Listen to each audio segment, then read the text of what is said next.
जय श्री कृष्णा दोस्तों, स्वागत है आप सभी का एक बार फिर से। आज हम आपको मौनी अमावस्या की कथा सुनाएंगे। इस कथा का विशेष महत्व है। जो कोई भक्त इस कथा को ध्यान पूर्वक सुनता है उसको सैकड़ों तीर्थ स्नान का पुण्य फल मिलता है। यह कथा मौनी अमावस्या की कथा है। इस अमावस्या के दिन स्नान दान का बहुत महत्व होता है।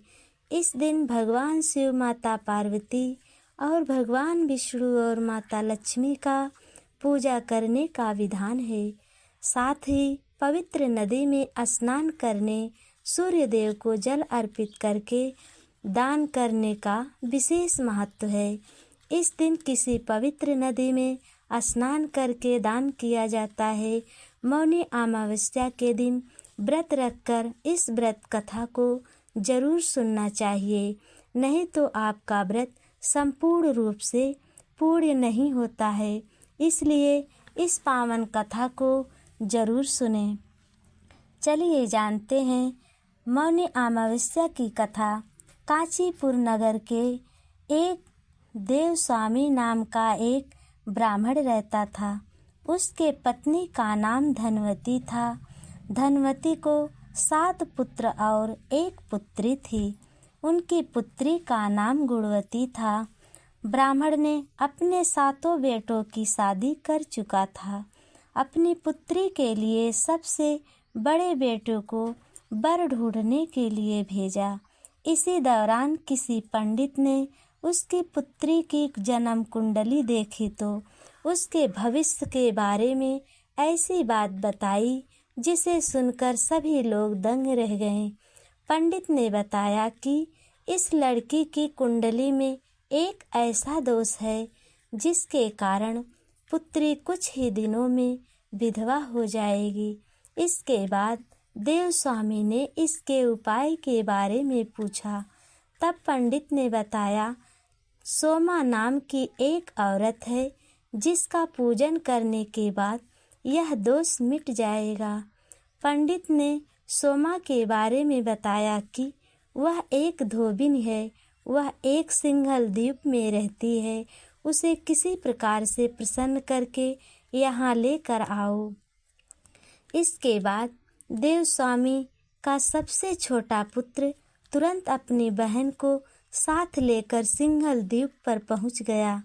तभी उसी समय बीच में एक नदी पड़ी जिसे पार करने की समस्या थी। वहीं एक वृक्ष के पास दोनों बैठ गए। उसी वृक्ष पर एक गिद्ध परिवार सहित रहता था। गिद्ध के बच्चे दोनों इस बात को बड़े ध्यान से सुन रहे थे। जब कुछ रात बीती तो गिद्ध की माँ उस वृक्ष पर पहुँची। तब गिद्ध के बच्चे बोले, सबसे पहले उन दोनों प्राणी को भोजन कराओ जो नीचे बैठे हैं। उनकी समस्या का समाधान करो, तब हम भोजन करेंगे। यह तय करके तब उन बच्चों ने भोजन किया। अगले दिन गिद्ध की मदद से दोनों भाई बहन सिंघल द्वीप पर पहुंच गए, जहां सोमा का घर था। दोनों भाई बहनों ने सोमा को खुश करने के लिए एक योजना बनाई। वे दोनों सूर्योदय से पहले उठकर सोमा का घर साफ सुथरा करके लीप पोत दिया करते थे। सोमा घर का साफ सुथरा पाकर वह बहुत प्रसन्न होती है। वह प्रसन्न हो जाती है और एक दिन अपनी बहुओं से पूछती है कि घर की साफ सफाई इतना सवेरे कौन कर देता है। तब उसकी बहू अपनी प्रशंसा के लिए झूठे कहती है कि यह सब मेरे अलावा कौन कर सकता है। लेकिन सोमा को इस बात का विश्वास नहीं होता है।